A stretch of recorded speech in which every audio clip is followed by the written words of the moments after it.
노다지 썰전. 자, KTNG가 2025년 3분기에 그야말로 역대 최대 실적을 내면서 상당히 주목을 받고 있습니다. 이게 해외 담배 사업이 잘 되고 또 니코틴 파우치 같은 신사업 투자 이런 것들이 맞물린 결과인데요. 오늘 저희는 KTNG의 이 좋은 실적이 과연 미래에도 계속 이어질 수 있을지 아니면 뭐 환율 변동성이라던가 신사업의 불확실성 같은 그런 잠재적인 위험 요인이 더 클지 좀 깊이 얘기를 나눠보겠습니다. 저는 KTNG가 지금 보여주는 강력한 해외 사업 실적 그리고 미래를 내다보는 투자로 계속 성장할 거다. 이런 긍정적인 전망을 가지고 있습니다. 네, 저는 현재 기록적인 실적이 여러 긍정적 요인에 기반한 건 맞다고 봅니다. 근데 동시에 환율 같은 외부 변수나 또 신사업 성공 여부처럼 이게 간과할 수 없는 위험 요인들이 분명히 있거든요. 그래서 좀 더 신중하게 봐야 하지 않나 저는 그렇게 생각합니다. 일단 2025년 3분기 실적 이거 정말 대단합니다. 연결 매출이 1조 8천억 원을 넘었어요. 전년 동기 대비해서 11% 이상 증가했고 영업이익도 4,600억 원 이상 이것도 11% 넘게 늘면서 역대 최고 기록을 세웠습니다. 특히 해외 관련 사업 이 부분이 아주 눈에 띄는데요. 분기 매출이 처음으로 5천억 원을 돌파했어요. 성장률이 무려 25%입니다. 그리고 NGP, 그러니까 전자담배 같은 차세대 제품 사업도 3분기 매출이 45%나 급증하면서 아주 강력한 성장세를 보여주고 있죠. 그리고 여기서 그치지 않고 미국 1위 담배 회사인 알트리아랑 손잡고 니코틴 파우치 회사 ASF를 인수했잖아요. 이런 미래 성장 동력 확보 노력, 또 카자흐스탄이나 인도네시아의 생산 기지를 넓혀서 원가 경쟁력을 높이려는 전략. 이런 걸 보면 KTNG의 미래 상당히 밝다고 생각합니다. 네, 그 점은 일리가 있습니다. 하지만 저는 좀 다른 관점에서 봐야 한다고 생각하는데요. 3분기 순이익이 4천억 원을 넘어서 73% 넘게 급증했는데 이 배경을 보면요.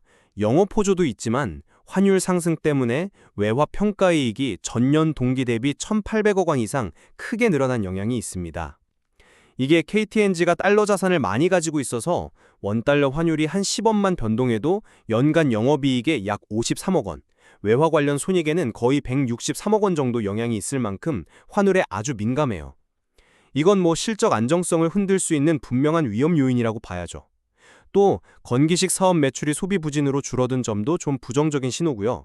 ASF 인수 역시 성공적인 통합 과정, 그러니까 PMI가 잘 이루어져야 하고 경쟁도 심한데 성과를 장담하기는 아직 이르지 않나. 총 2조 4천억 원이나 되는 대규모 설비 투자, 이 캐펙스 회수 계획도 아직은 좀 불확실하다고 봅니다. 환율 영향은 부인할 수는 없겠죠. 하지만 해외 사업의 그 본질적인 성장 동력, 여기에 더 주목해야 한다고 봅니다. 해외 관련 사업이 판매량, Q라고 하죠. 그리고 판매 단가, ASP. 이게 동시에 두 자릿수 성장하는 놀라운 성과를 벌써 6분기 연속으로 보여주고 있거든요. 이번 3분기만 봐도 판매량은 약 13%, 평균 판매 단가는 약 11%나 증가했습니다. 이건 러시아나 아시아 태평양 지역에서 유통망을 강화하고 현지 생산 효과가 나타나고 있다는 거고 또 신규 시장을 뚫고 브랜드를 고급화하는 전략이 성공하고 있다는 증거 아니겠습니까? 이런 구조적인 성장은 환율 변동 리스크를 충분히 상쇄하고도 남는다고 저는 생각합니다. 물론 실적 자체는 대단합니다. 네, 인상적이에요. 하지만 그 성과가 환율이라는 어떻게 보면 통제 불가능한 변수에 크게 좌우된다는 점은 여전히 불안 요소입니다. 그리고 특정 지역, 예를 들어 러시아 시장에 대한 의존도가 높다는 점은 지정학적 위험에 노출될 가능성을 안고 있는 거고요. 가격 인상이나 제품 믹스 개선 효과가 앞으로도 계속 지금처럼 유지될 수 있을까? 이건 경쟁 환경을 고려했을 때 좀 더 냉정하게 판단해 볼 필요가 있다고 봅니다. 신사업 분야의 잠재력도 놓쳐서는 안 됩니다.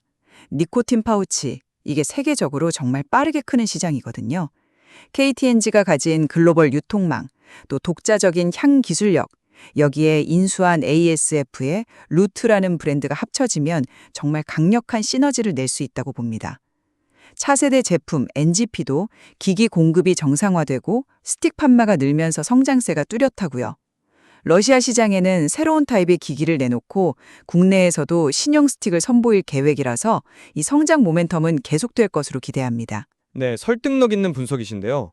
근데 혹시 간과하고 있는 위험 요소는 없을까요? 니코틴 파우치 시장, 매력적인 만큼 경쟁이 정말 치열하고 또 각국에서 규제를 강화하려는 움직임도 변수입니다. 알트리아와의 협력도 구체적인 성과, 예를 들면 위탁 생산, CMO라든가 공동개발 제품 출시까지는 시간이 좀 필요해 보이고요. 차세대 제품 역시 마찬가지입니다. 기술 경쟁은 점점 더 심해질 거고 여기에 대응하려면 계속 연구개발 투자를 해야 하는데 이건 결국 비용 부담으로 작용할 수밖에 없지 않겠습니까? 그렇죠. 하지만 원가 구조 개선 노력 또한 긍정적으로 봐야 합니다. 3분기에는 담배 한 갑당 제조 원가가 하락세로 돌아섰고 수입 입담배 가격도 안정세를 보여서 내년에는 원가 부담이 좀 완화될 것으로 보입니다. 특히 카자흐스탄하고 인도네시아 공장 건설이 완료되면 거기는 인건비도 싸고 물류비나 관세 절감 효과도 있을 테니 중장기적으로 수익성 개선이 기대됩니다.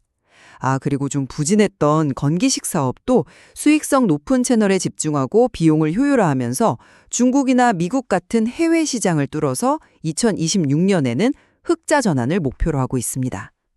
그 부분은 조금 더 신중하게 봐야 할 것 같습니다.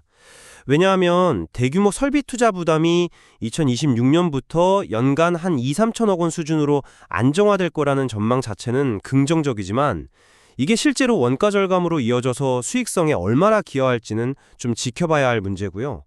건기식 사업의 2026년 흑자 전환 목표 역시 지금 시장 상황이나 경쟁 구도를 생각하면 다소 좀 공격적인 계획이 아닌가 싶습니다.